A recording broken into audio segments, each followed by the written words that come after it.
kita, Bapak kita, di mana Pak pengawas ini sedang menyelesaikan studi S2-nya, karena waktu syuting video terucap sebuah gelar MPD. Mudah-mudahan segera diselesaikan begitu. Harapan mudah-mudahan di kegiatan workshop yang tentunya kegiatan ini mungkin Pak pengawas biasa audiennya atau pesertanya lebih banyak. Sekarang cuma hanya beberapa orang, hanya beberapa peserta, karena memang ini satu SD. Dan perlu Pak pengawas ketahui bahwa ada dua guru yang pada kesempatan ini tidak bisa mengikuti. Yang pertama Ibu Rita, kebetulan sedang sakit, dan satunya operator Pak Udin sedang mempersiapkan perangkat ANBK, terutama server di SD sekolah yang lain, supaya tidak sesat bahasan begitu. Mudah-mudahan Pak pengawas sebagai pengawas bina kita diharapkan kita lebih ke maksimal dalam menerima materi yang akan disampaikan pada workshop kegiatan ini. Bersyukur alhamdulillah SD kita merupakan SD kemajuan terbaik di mana sebuah apresiasi dari pemerintah yaitu mendapatkan pos kinerja. Alhamdulillah Pak pengawas barusan sebelumnya menyampaikan bahwa sekolah kita punya mading baru tadi pagi dipajang, karena memang bersumber dari pos kinerja tersebut, sehingga ke depan mudah-mudahan kita lebih intens, lebih maksimal pemanfaatan anggaran.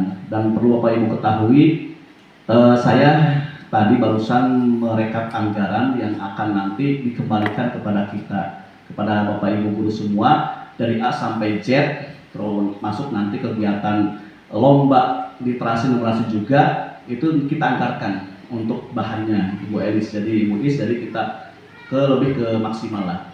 Terus juga nanti untuk di bulan Oktober ini kata Pak Hasan mah mangan terus.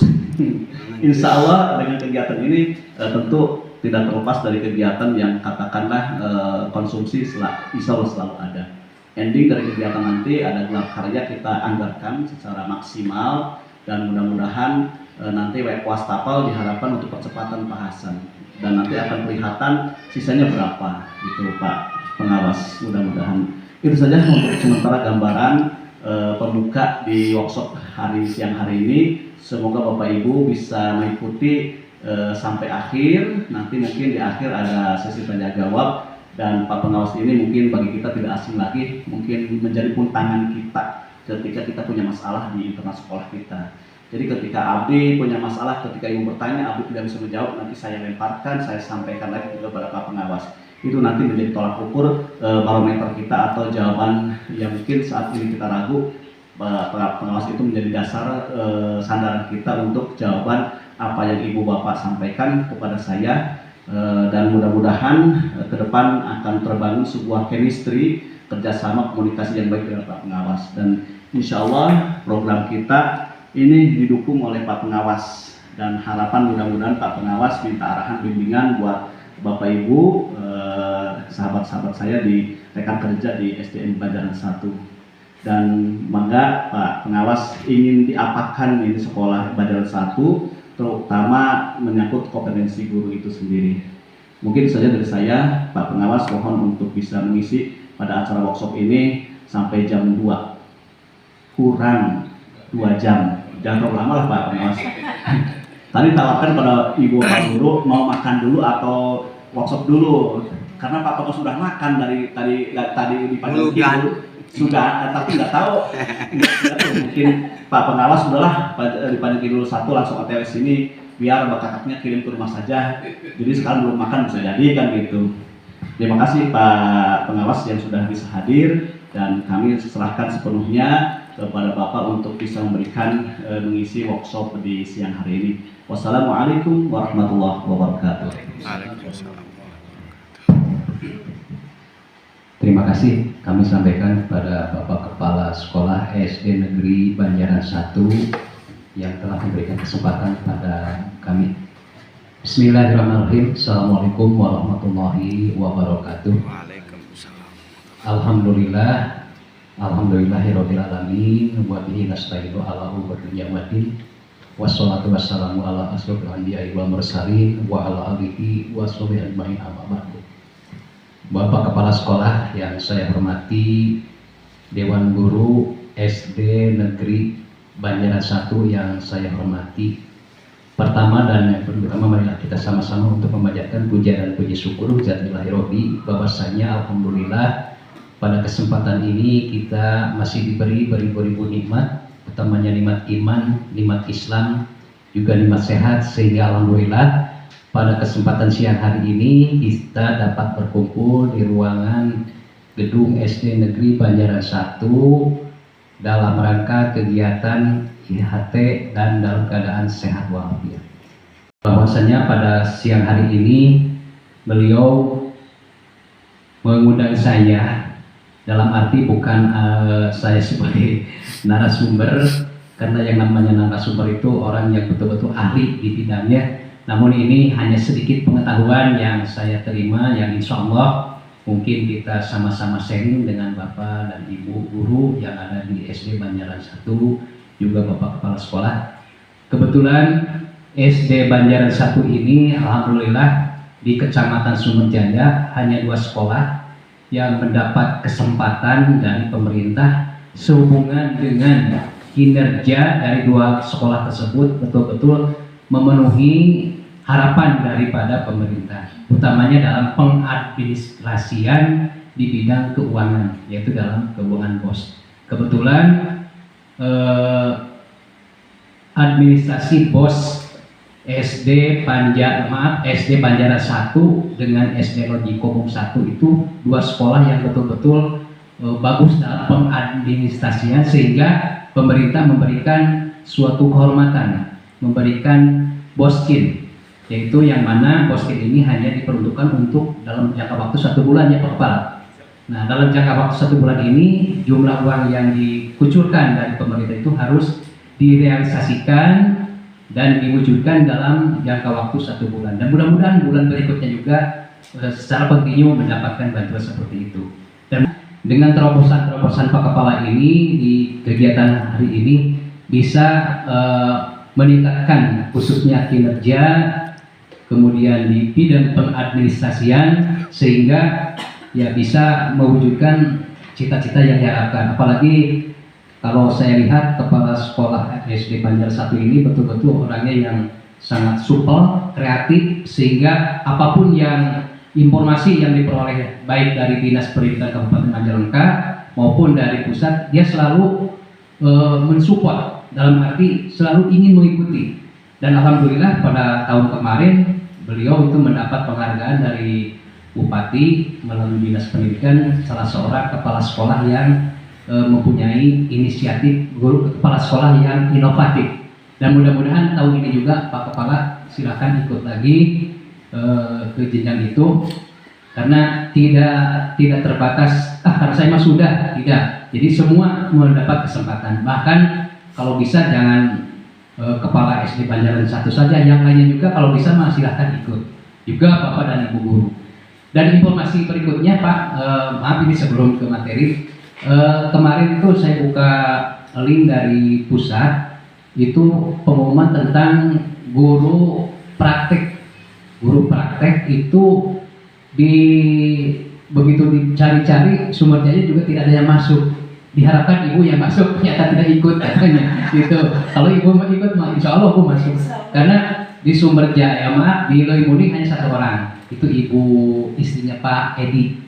Nah, Pak Edi itu masuk ke seorang guru praktek, dan juga dia itu, kemarin juga lulus uji kom yang dilaksanakan di dinas. Alhamdulillah dia masuk ke kandidat calon pengawas. Jadi kemarin itu Pak Kepala ada 12 orang yang hasil uji kom yang direncanakan calon pengawas, kemudian yang lainnya kepala sekolah.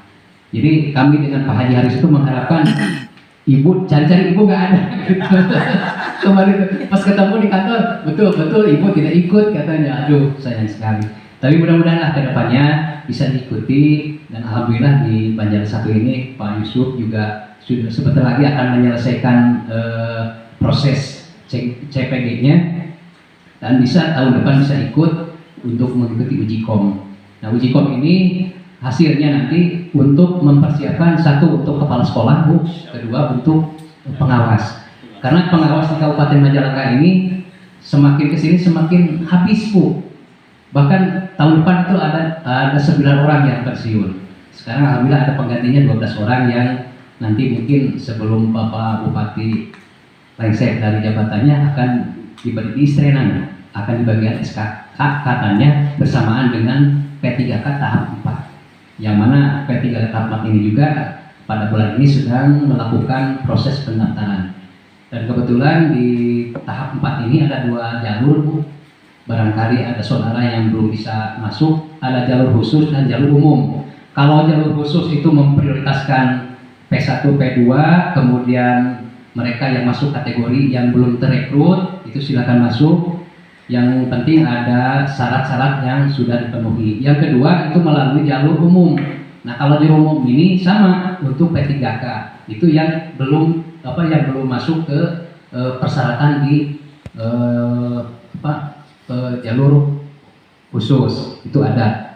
Cuman yang sekarang untuk perekrutan tahap 4 ini tidak sama dengan tahap ketiga. Kalau tahap ketiga itu ya alhamdulillah tinggal duduk manis Bu, tinggal menunggu. Yang menilai, yang melaksanakan penilaian itu kepala sekolah dan pengawas.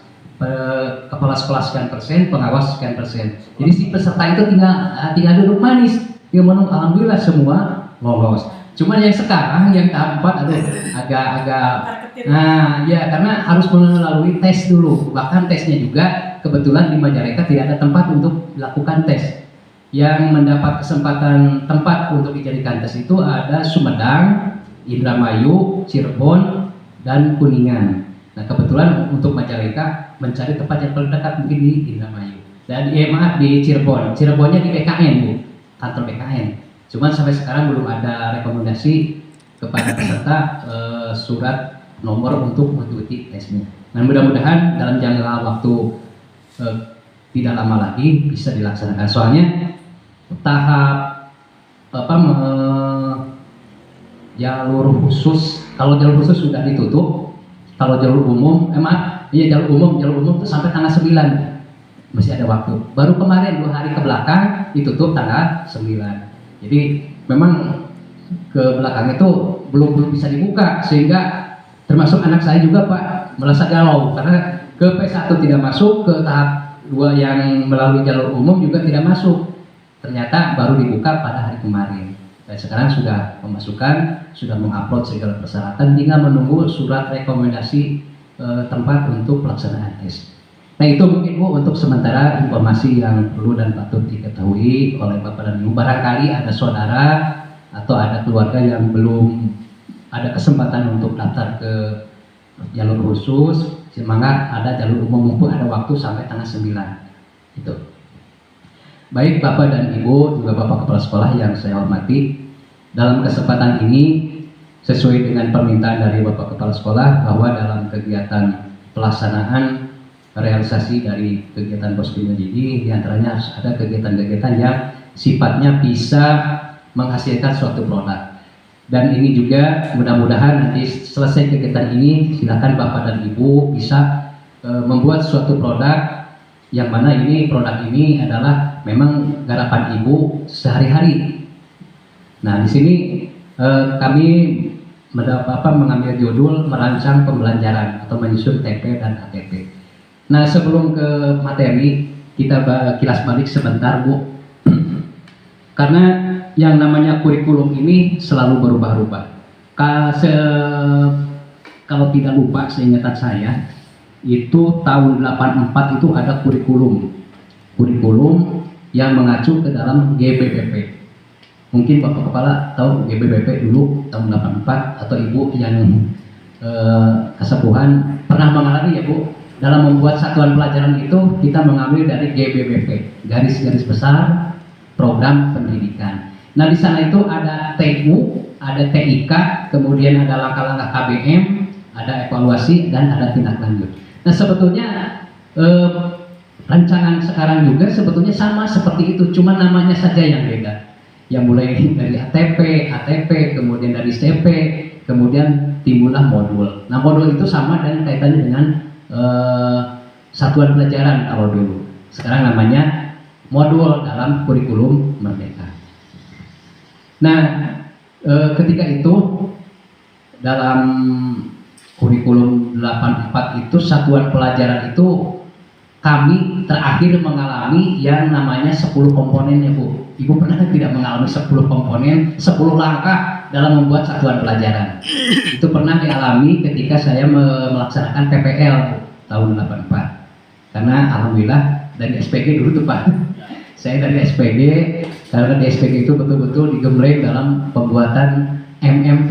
MMP itu materi, metode, dan penilaian. Jadi sehari-harinya itu digembleng dalam pengadministrasian, persiapan sebelum kita terjun ke lapangan.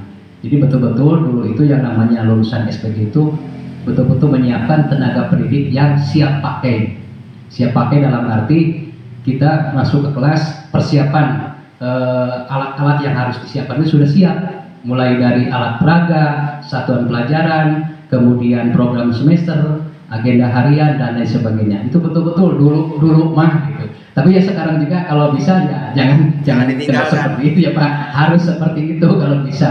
Sebab kalau jumlah administrasi itu tidak jauh berbeda. Dulu juga kurang lebih ada 28 macam, yang sekarang juga mungkin lebihlah sedikit karena sekarang dilengkapi dengan IT.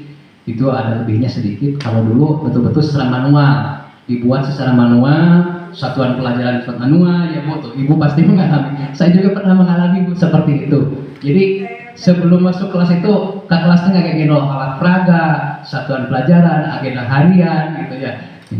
Tidak masuk kelas sehingga nggak bawa apa-apa. Dulu itu seperti itu yang saya alami. Tapi ya sekarang juga mudah-mudahanlah seperti itu, karena yang namanya administrasi itu kan sebagai modal. Kita melakukan suatu tujuan tanpa ada rencana itu kan akan ngawur hasilnya. Tapi kalau ada rencana, kita kan bisa melihat rencana saya ini harus ini, sehingga proses pembelajaran di sekolah itu tercapai dengan baik.